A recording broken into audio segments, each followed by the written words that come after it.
Right. Well, I am Matt Holbein. And I'm Emily Brooks. And yeah, we've been making these books together. We met at RIT in college during our first year of college, basically like first day, the first week, I guess. And we were both, interested in making books individually in school. And right before we graduated, we made one together. And that kind of set it all off, I guess, from there. Yeah, so over the course of this presentation, we're going to first briefly introduce you to all of the books that we have completed, and then we'll go into a little bit of background about each individual book. We're going to start with our newest book, Coral Reefs and Other Colorful Creatures, to show you how intricate and complex we've gotten with our designs, and then kind of backtrack to the beginning to show how we got to that point. So these are our 5 books. Our series is called the Foliage Library, and our goal as the Foliage Library is promoting environmental and botanical illustration through our books with forms that relate conceptually to their content. And by that, we mean we make our books in all different shapes. As you can see here, we have 2 octagon books, a hexagon, a decagon with 10 sides, and a dodecagon with 12 sides. And we always try to align what content is in there to have some kind of connection to that shape that's the base for the entire book. Right. So, with sunflowers and moonflowers, like it's an octagon because there are 8 phases of the moon. And obviously these honeycombs are hexagonal. So that's why the bee book is a hexagon. Some of the connections are a bit more obscure, like daisies and dandelions. The proportions of a decagon, the radius and the circumference are the proportions found in how plants grow in nature. It's called the Fibonacci sequence. It's this pattern of growth, and it's just everywhere, from a snail's shell spiral to how your hair grows on the back of your head. It's like all follows a similar proportion. And daisies and dandelions, the centers of those flowers, have a very beautiful example of this spiral. And so the 10 sides kind of aligns with that message there. It's a bit more obscure. And then 24-hour flowers, 12 sides, like a 12 sides of a clock. And so that's a bit more obvious. And then Coral Reefs, again, with the octagon, it did start out as an octopus book. So we were thinking octopus, octagon, and then when we realized, how important coral reefs were, we were like, well, how can we not make it about coral reefs? So yeah, we'll start talking more about that book, I guess, first, because it is our newest book, and it's certainly the most elaborate book that we have made, illustration wise and with paper engineering, with all the folds and stuff. It's just very it's come a long ways, I guess. So you can see here, this is the book entirely open, and it has 4 layers of expanding pages, a lid, so the lid is like kind of keeps it all shut. And on the inside of the lid, there's a fact booklet, which is a new thing also for this book. Yeah, you'll see as we get into some more up-close pictures how all of the creatures that are in this book have little numbers next to them, and those align to the numbers that you'll see in the fact book. And there's a little fact about every different kind of animal that's in the book. Yeah, so this is a video. So this will show you the whole thing opening from the beginning. So the first layer, there's maps of where the reef is located. And then it does kind of introduce each reef. And then this first layer here, it's kind of more shallow reefs, like sandy shoals. And now the second layer is opening, and that is more of like the solid reef structure. And the third layer features the original inspiration for the book, which the octopus. And so as you go down, each layer is getting deeper into the ocean now. And the fourth layer is like deep sea creatures. So you kind of have a visual, it's like you're going down into the book, you're going down into the ocean. And then I'll close this back up.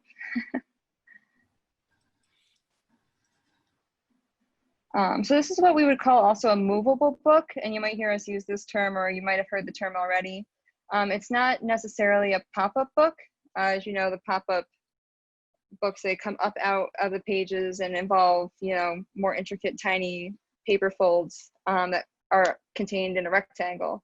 A movable book is like, Matt had used this, it's an umbrella term to like carousel books or tab, like pull tab books. Any sort of movement is a movable book, and this, I guess, is a folding book. Our books are folding books, so it's also, yeah, movable. But we do go through different, I guess, processes to make, there are different ways to make the same movement happen, and that's what we see here in these three books. There are three different versions of this book, and each one was made in a different way, which maybe Matt can tell you a little bit more about. It's a little. Yeah, so here what you're seeing is the white one on the right is a very early prototype where we were experimenting with what materials to use to create the book structure. And it's hard to tell from this picture, but it's actually 2 layers of paper that are like glued back to back to create the folds. And then after I would draw out all the shapes on the computer and print them to make a template of how everything folds. And then Emily would build her own version of it, which is this blue one that you see here, and start conceptualizing how the different animals and drawings that we want to put are going to fit into those spaces. And yeah, I wait for him to do, like, to get all the template nice before I make my copy of it. Or like, you make sure it works first before I'm going to build this too.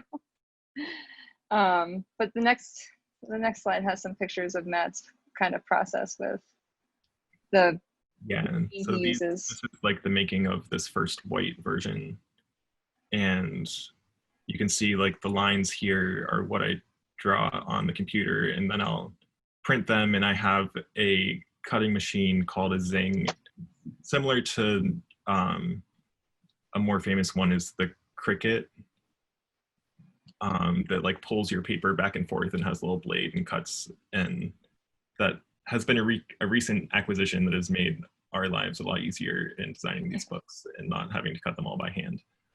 But you can see like where it puts in the folds and all the different white pieces that get layered together and finally glued into a prototype of the book. Yeah, and once he finishes that and make sure it all works. I think there's, yeah, there it is, finished. But there's like things you don't even think of, like the lining of the frame. I'm just like, Matt does a lot more of the paper engineering than I do. Just like, how do you think of that?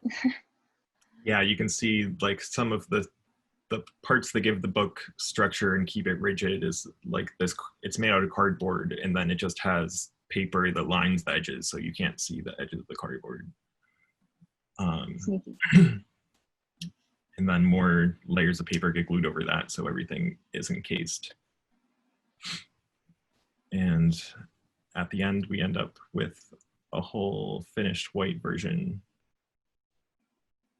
Oh yeah, and so then I built my version out of scrap paper because I didn't have that much. I had this pink and blue. So, but this does show you the 2-layer construction. The back is pink, and whenever there's like, I guess the folds and scores alternate so that it appears to be all one double thick, I guess, yeah, assemblage of papers. The inside is only 1 layer. The bottom, the tiny layer here is just 1 layer of paper. It's like, I wanted it to be thinner because this is just a prototype. But I like to build my own copy too, because Matt and I live in different cities and different states. So it really, for me to start visualizing, okay, we're making this book together, it is very helpful to have my own version. And then to sketch in it is really helpful because you can think about how all the pages, oh, this is going to be on this page. And then you put them all into a radial form and you're like, oh, that doesn't look all so great together. So it is nice to be able to have a version to sketch in, which kind of allows you to see what could be better before you get into a final drawing with something. You can still make changes and not have to redo too much of what you already did. And at this point too, we like to have some facts, I guess, like I have to know what I'm drawing. So we needed to actually do a lot of research even before I could sketch in this part of the book. And we had these like spreadsheets of information that helped us stay organized. Just to kind of give an example of what goes on behind the scenes here. We're not going to get really into it, but just offer a glimpse at sort of the background. All the sources and we like research the 4 reefs to focus on, and then search all over the internet and through lots of different books to find specific species that live in those areas, and then picked the ones that we actually wanted to put in the book. And then you have to have a link for the picture, the source picture, and that's sometimes different than the like world database of marine species has information but no picture. So you have to find a credible picture separate from the credible fact and keep that all organized. And that's so fun. So fun. But we like to draw, so we're gonna just focus more on the drawing. But there is a lot of research that does go into these books, and we have had to expand what we do, I guess, to be able to draw, we have to do the research, right? So it is a learning process.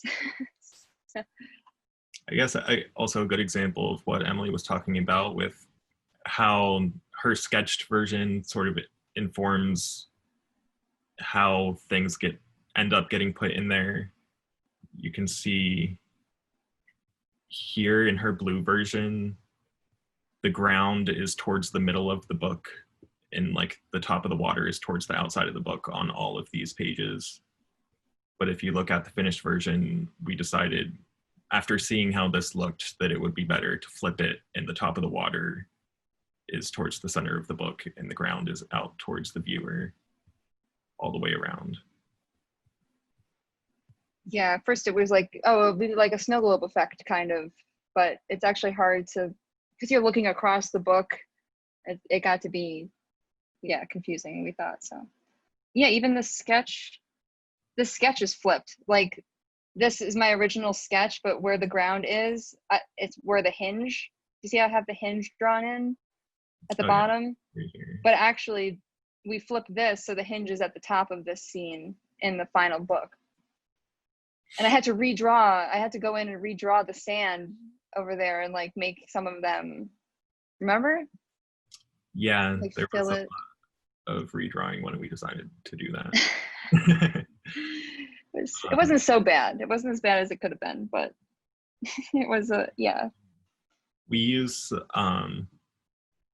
sort of a digital, both a by hand and digital process as we create this artwork. And you see here Emily's like initial sketch with the shape of the page with the waves on it. And then her finished drawing over here it just kind of bleeds off, like vignetted with no like indication of where the edge is or the border or anything. Yeah, that's how I do that. You can see in some of her other drawings, there's like these little pieces of border that are drawn separately, and then everything is scanned, and then we can take like these little pieces and place them all around to make the border that you end up seeing in the book. Yeah, it saves a lot of time when you want a pattern, but to hand draw a whole pattern and then to color the whole pattern is just, there's so much drawing that has to happen elsewhere. It's this is how I guess effective time management is, just draw one section of the pattern and then digitally repeat it, which definitely helps. And even how I did, I guess on the next slide down where you can see I'm actually using a light box here. And this actually, it does save time because I can work on one piece of paper and erase however many times with my pencil sketch, and then use a light box and then have a nice piece of like drawing paper on top, and then go in and ink the final drawing. And now I don't need to try to go back and erase my pencil marks underneath the ink. It's just ink right on nice paper with nothing. So that is also a time saver. And we didn't think of that at first, these things at first. And we did draw the whole pattern, and we did erase all the pencil lines underneath, which actually takes a lot longer than you would think to like really erase every line. And but like we said, we've reached this point now, but it was a process to get to thinking like this, I guess. Especially in regards to this, you can see here on this slide how this is the second layer, and I drew all the fish separately in the same way that you just saw with the light box. And now I would finish the coral and like put that on the light box, and then draw the fish kind of like generally like how I think they would go around the coral, but by drawing them separately, then they can be placed and moved, and that way like the coral is seamless behind them, and you don't need to like cut them out of the image, fill in the coral, and then move them. You can duplicate them, shrink them, make them bigger. You know what I mean? It has a lot more freedom, I guess, working with Matt on this, like as collaborators. Doing my drawing this way gives him more freedom when he goes to color it, and if colors are clashing, he can just move the fish somewhere else, or find a better spot for it visually. Yeah, and you can see here, this is another page from layer 2 of the book, and there is the original inking and then the version that I colored next to it. And this is where you can see some of what Emily was just talking about with the fish. Like if you look at this fish right here, it's going in front of the coral, but we ended up moving it to go behind that coral, and that was possible because it was drawn separately from the rest of it. And you can also see a couple extra fish in the background here that weren't in the original drawing. They got added in later. And this book is the first time that we have not only added color to the ink line work that Emily created by hand, but also after it was scanned, actually colored the lines themselves. So it's especially obvious, like on this turtle, you see this like big dark underbelly and like thick lines, but in the color, like we got different shades of green in there by actually applying color to the lines and not just behind the lines. Here we're taking a look a little bit more at the coloring process. I always would start with Emily's scan drawing, and you can see kind of faintly here the pink lines in the background are what I drew before to make that initial white version. I had that whole template on the computer with all those lines to make the layout with the art in it. And you start just by laying in solid colors, like all the fish were yellow at first with some plain sand and basic coral things. And yeah, I get these funny updates. Snapchat. And then as it progresses, add more gradients, more like tiny colors to all of the detail. You can see in this fish one, like these corals are not done yet, but the fish has all the detail in there. And these fish are still yellow. Here we're coloring the different octopuses, and this is another instance where Emily drew each one of these octopuses independently from that round pattern that goes behind them. Like she only drew that once and then drew 4 octopuses, and each one gets placed on top of the same background. And once the different pages are all colored, we take them, and you can see here on the right, they were all colored upright, and they have to be rotated and placed into the format of how it's going to be printed when it's in the actual book. And the same with all of these other ones. And Yeah, the book is like 4 big pieces, or like it's a bunch of big pieces. Yeah, if it wasn't, I guess, constructed in this way, but it could be 4 big pieces, or like a few big pieces, and then yeah, you end up with the final book, the template for the white prototype book with all the color files in it, and then yeah, colored book. So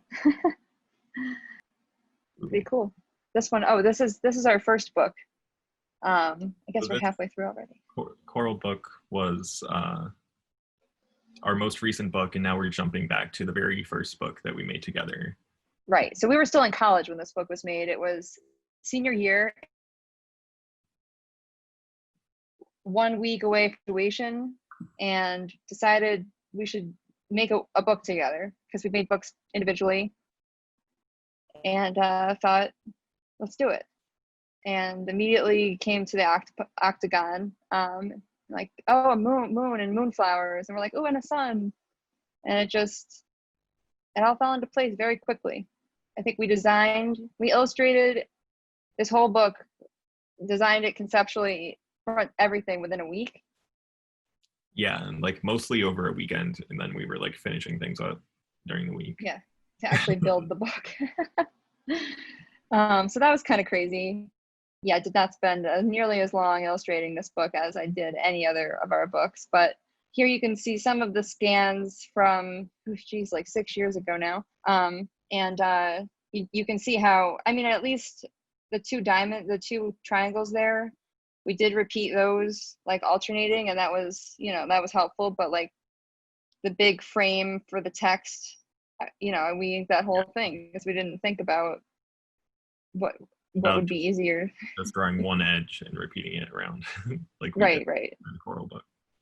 Yeah. So this book was made it's made out of like not as great materials because we were in college and had limited access to just getting places. And so the first book we made was made out of board with, you can see there's like mesh hinges kind of around the sun there in the top left corner. And the box is a total mess. I would never recommend to anybody to build a box the way we did. We built this box. Hot glue and some sort of plastic corrugated. Yeah, it was like corrugated thing covered in for a yard sign, covered terrible. Terrible. Just absolutely horrible. But it worked. But it worked. And then we did end up making a nice new version of the book out of nice handmade, or like better paper quality, and we actually had a printer in Pittsburgh print a laminated box cover. Yeah, and here the old version on the left and the updated one we did last year on the right.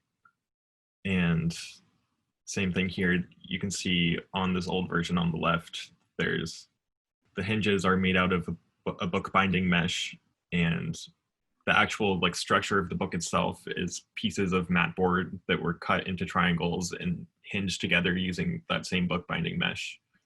And that over the years we have developed into what you see on the right, where it's all paper, it's multiple layers of paper glued together to make a nice thick, so it still feels like it's made out of a piece of board, but it's really like 3 layers of paper all glued together. Just as hard to assemble, but it looks nicer. Yeah, and these are some pictures of putting together that new version. You can see like the flowers sliced right down the middle where it would fold, have like a mountain fold, and there was a piece glued on the back that has the score to hold those 2 pieces together. We didn't publish this book. We just jumped. We made this book and we were like, let's make another one immediately. And in the month after college, we made the B book, which is our first published book. We self-published this book on Kickstarter back in 2015. Yeah. And had a successful print run of 1,500 copies made. We do hope to be able to do a second print run made out of the same materials as the coral book at some point in the future. But until now, this is the kind of like has a gloss lamination to it that makes it very springy, and definitely kids really love this book. They like to play with it as a as a toy. Yeah, and this we'll get into, like you saw back here, the sort of original board with mesh construction, and then this like nice paper construction that we ended up at. And the bee book is really where a lot of that experimentation that brought us to that point happened, because you can see this picture here is the original bee book that's edges, and the frame, yeah, is here actually made out of wood. And this is an example of those just like diamonds and triangles cut out of black mat board and hinged together with mesh and just glue on a paintbrush. Mat board's very hard to cut, by the way. You need like a box cutter, and I mean, Matt's a taller person than I am with, you know, bigger muscles and stuff, but like I had to cut like 3 times to get through like one slice. So to make this is like labor intensive. And it was definitely, yeah, a lot of experimentation happened. This is a video we filmed for our Kickstarter, where you can see me inking. I'm not left-handed. I don't know why it appears that way.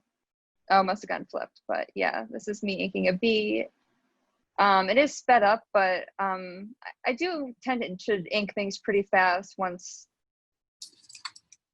the pencil is down. It's, I don't know, I feel like I draw so much that I could just, my hand just, it's like, it's moving now. Like, it's almost like automatic, but this is, yeah, sped up, obviously. I don't draw this fast. This is one of the little bees from the inside. It's of the Bombus perplexus, I think. Little. Yeah, it's a bumble. Little bumblebee, and all the bees found in this book you can actually find right in Columbia County. I did talk to an apiarist who works out at the Hawthorne Valley Farm Store, and he showed me pinnings that he has of bees that you know, like on like a little board where he like looks at them under a microscope. And he has all the bees in this book. It has a bee from each of the 6 families of bees that we featured in this book. And there are actually 3 other families of bees in the world. There are 9 total, but the other 3 make up like 2% of the total bee population, and they're found in very obscure places in the world and like only there. So we just figured we would illustrate the ones that people would be more likely to see around so that they can identify the ones that they're coming into contact with. And it just so happens that Columbia County has all those bees. So that's pretty neat. This is what the final ink looks like after I scan. And at this point I was still, you could see I was inking right on top of the pencil. So I would need to go in and erase the pencil or digitally go in and edit the file so that all the pencil was removed. And it would be easy for Matt to color digitally. So that was a little bit of that. And did I show these pictures? Okay, well, yeah. I skipped forward to this talking about the board. Oh, right.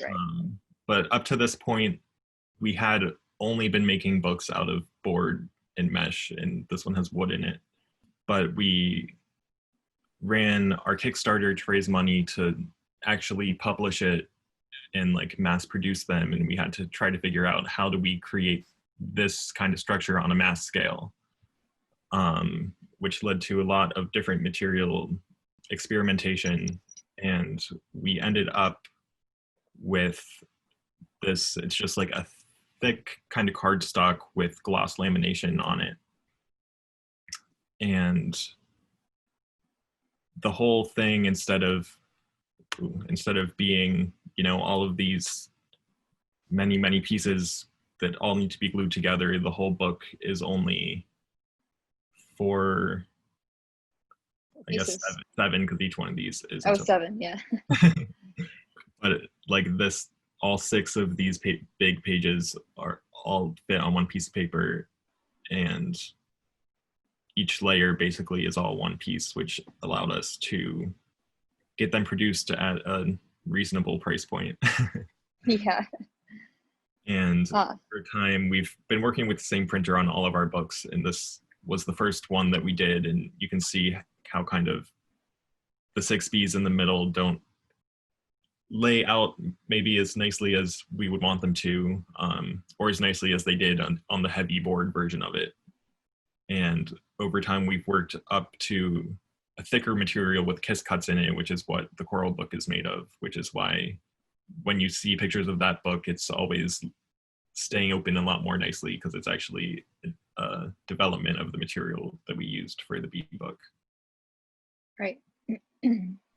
Yeah, this one is actually, it makes it great for kids because they can pick up any piece of it, and it's not like they can't rip the paper because it's laminated, and the whole thing is like one piece. So like a pop-up book, you might like, oh, they might, if they picked up a pop-up book by one pop-up piece, it could rip out. But like this book, you can pick up the whole thing and kind of wave it around by one edge, and it's not gonna It's hurt very it. lightweight. Yeah. The B book is. Wouldn't do that with the Coral book. Yeah. um, And, during this time, also, we were working on developing sort of our art style. And I'm going to rewind briefly to the Sunflower Moonflower book. You can see in here everything is just kind of flat colors. There's some gradients in there, but it's really just lines with color behind them. And the same for the B book, and some gradients, lots of flat color with black lines. And when we started working on some of these marketing materials for the B book, was the first time we started using photo textures in our artwork. And this one always stands out because we used here the blue sky with the clouds is actually a photograph of the bark of a sycamore tree with a blue overlay on it, and it came out looking like clouds. And we thought that was so cool, and have been using ever since, kind of having that epiphany there, have been using these sort of textures in all of our art going forward through the rest of our books, which you'll see in Daisies and Dandelions, 24 Hour Flowers, and the Coral book all have photographic textures worked into the coloring as well. And I think on this one too, up in the tree, this is like a photo of some moss really it's, up. yeah, tiny fern moss, which, as the name suggests, looks like tiny ferns if you get up close to it. It's really, really beautiful. Yeah, so that was, and then yeah, we had the successful Kickstarter for the B book. I was like up in Salem, New York at this point, and I got in touch with this place called Better Bee that helps beekeepers be better beekeepers, and they agreed to buy a larger quantity of our books up front and support our Kickstarter. And then that support Kickstarter made us as like a staff pick, and it just kind of, yeah, it was pretty successful with just how it picked up speed, I guess, over the course of 1 month. I think we funded it in 1 month. So it was, yeah, pretty successful. We did manage to get the printer to make this book, or sorry, this this book box for it that it comes in, and it has a hole in the center. And we did even talk about one point having like a little plastic piece over the hole, but that made the price go up like so much. It was Not worth it was not worth it. It was a very significant amount for such a small extra element, and we're like, empty hole. You can fly right in there. So yeah, it was a good experience. And then we were like, let's make another one. Right, we were like, what shape can we do next? An octagon, a hexagon, let's try a decagon. So we did. Yeah, and that brought us to Daisies and Dandelions. This one has not been formally published in the same way as our first book, Sunflowers and Moonflowers, but it has had an original version and then a kind of reimagined version that we did more recently with better construction. So you can see here the early process of creating this design in white, like we talked about before.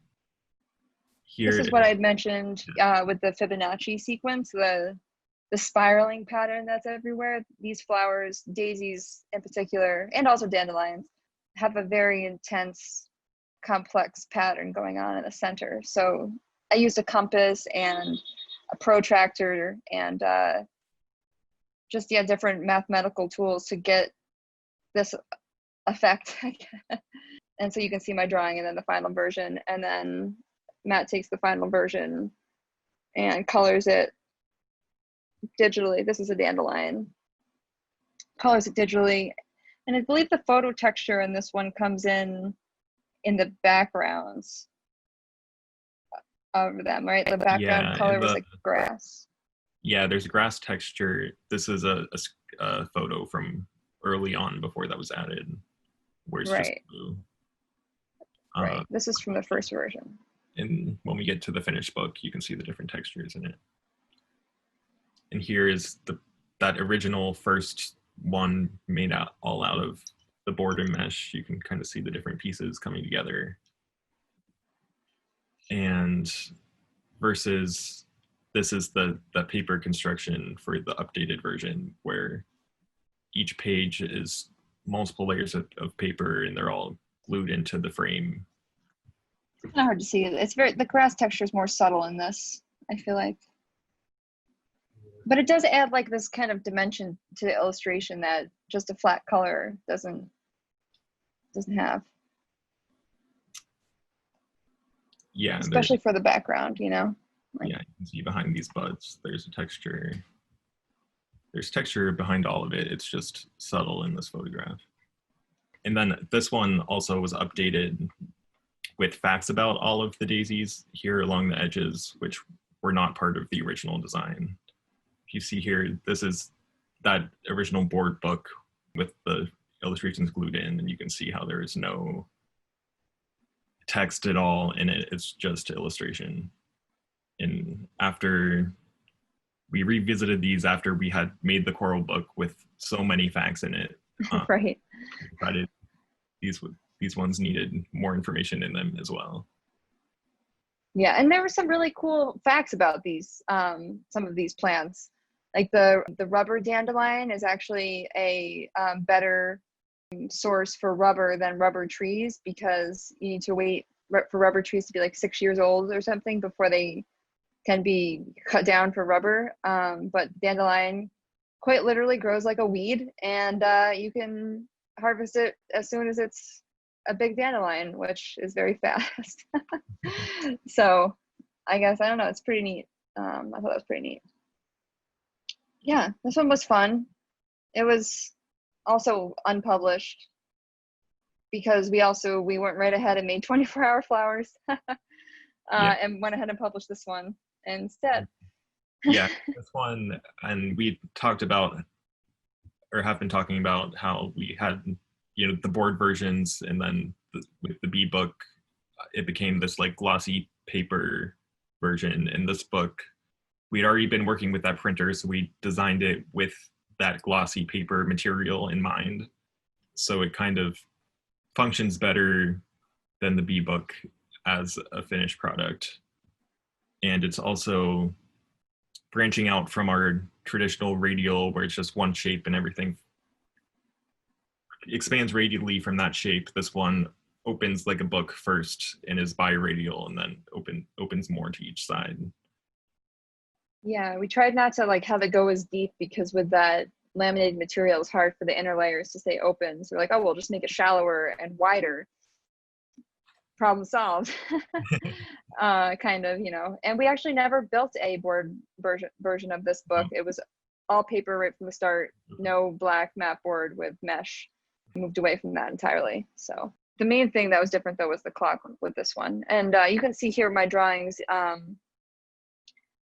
I built them to fit that like center part of the book, and this is where I wait for Matt to make the template and make the white prototype version, and then I can try out different illustrations to fit that template. But we did want to have a lot of clocks going on to enhance this time-related topic of it being 24-hour flowers. It's 12 sides in a book times 2, so there are 24 sides total, like 24 hours in a day. So that also kind of tied into the concept of flowers that only bloom for one day. And yeah, I think that over there on the right there, there's oh yeah, here we go. Yeah, there's this, is that for the clock? That's for the clock.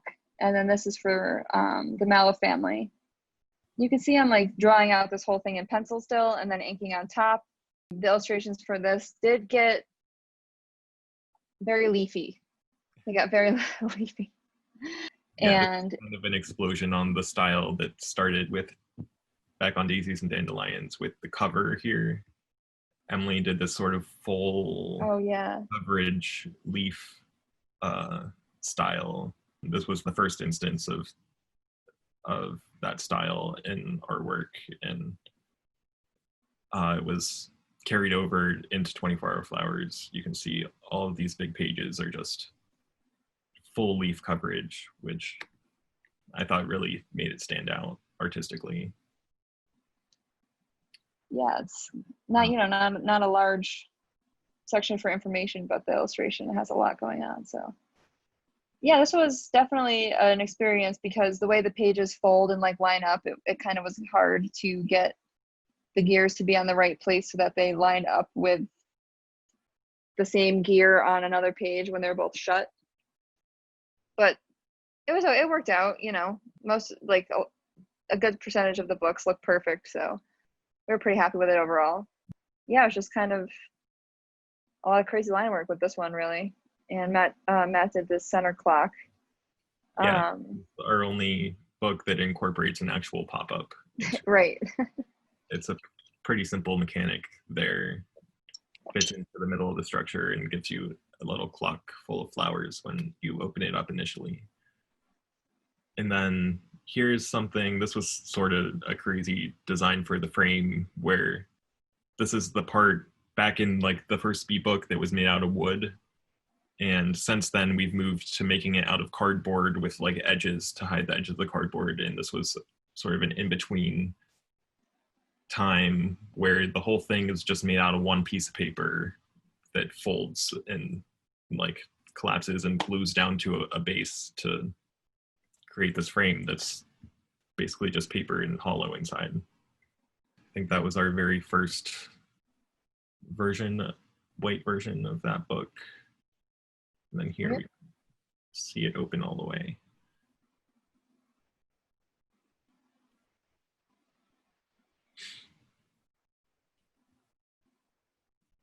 Yeah, these ones stay up and open much nicer, these little flowers.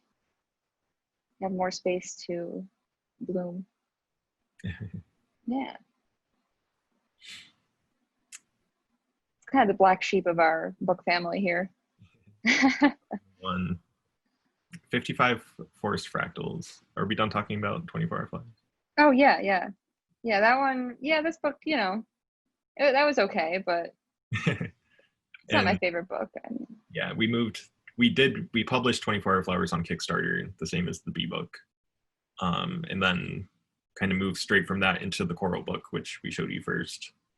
And now we are currently working on this new book called 55 Forest Fractals. And it's so pretty. It's a bit different and a bit smaller than the other books, but the way it folds is new and exciting to us. Yeah. We're still in this like white book full of sketches stage. Like the artwork isn't finalized yet or anything, but we're in the research and sketching stage of it. And it has its own spreadsheet. Yep. Yeah, I inked for this one. It was weird because the pages, like, they hinge at the point and they just open up and they don't like unfold like further from, they flip out, but they don't like keep unfolding, so they kind of make a surface that was just easier to lie flat. Like I could just take this book apart layer by layer and just make all the drawings like in ink right on this prototype book, which I've never done before. And I actually did scan the book and have edited the some of the ink that could be for the final. I feel like I might need to draw some of the elements in a different way to make it so Matt can color them in a nice way. But I did this for Inktober back in October. I think I inked the whole book during the month of October. Just, it's like this thing that artists do where they're like, let's make ink drawings all through October. And yeah, so I don't know, I just thought why not? And now we have this inked version, and it's kind of all about the forest. You can see the pine trees on the outside. There's actually 5 families of evergreen trees, which worked out great. So there's 2 species from each family on the outside of the same page, and on the side you can see. And then as you kind of go deeper into the book, you get into smaller and smaller elements of the forest. So you have ferns and mushrooms and mosses and leaves on the forest floor, and kind of everything gets smaller and smaller until finally you have flying insects. And everything that grows in this book is makes use of the Fibonacci sequence, which we had mentioned earlier, being this growth pattern. And that's also a term that's associated with it is called a fractal, which is basically like a smaller section of the pattern, but it's like, you know how a spiral gets smaller in the middle, but if you zoomed in on the center of the spiral, it would still look the same as zoomed out in the spiral. So everything in this book grows kind of uses fractals in its growth pattern, and even the way that insects fly, like their flight pattern, the way a lightning bug blinks its butt, it's all fractals. And we specifically chose animals and plants that we thought would more specifically, you know, good examples of that pattern. So we're excited for this. Really bringing math into it. Also, it's our first odd-sided book, or odd number of sides, which makes it a little different. All right, yeah, so that's what we're working on now, and we need to go in and finalize some of the patterns and, you know, round out some of these illustrations, but we're working on that. And we have something available for you guys if you were interested in making your own little book at home, which is this DIY little template. DIY template, yes. But yeah, it's a very sort of simple version of the same sort of folds we used in our octagon books, but as a square. And you'll see when you look at it, there are solid lines where you cut the shape out, and then there's 2 kinds of dotted lines for mountain folds and valley folds. And I don't think we don't have time to actually build a whole one right now, but it could be a fun at-home activity if you are inclined to try your hand at making a folding book. And if you work on it and can't figure it out, you can contact us for help. Yeah, definitely. Yeah. We're here to help you figure if you want us to do that. But yeah, it's fun. And that way, and then you can like draw your own, like, I like to, for this shape, I like to like make it into a house kind of, and like have it open up, and like one part goes down and that's the basement, and then the part that goes up is the attic, and then rooms unfold to the side, to the left and right, and you can like make it a little house or however you want to fill in. But yeah. But yeah, I think that's the end of our presentation. Matt and Emily, thank you. This has been just fantastic. And, you know, I couldn't think of a better thing to do on a really, really hot afternoon. Thank you. Thank you. Great. Great. Thanks, everyone. Thanks for listening, everybody. No problem.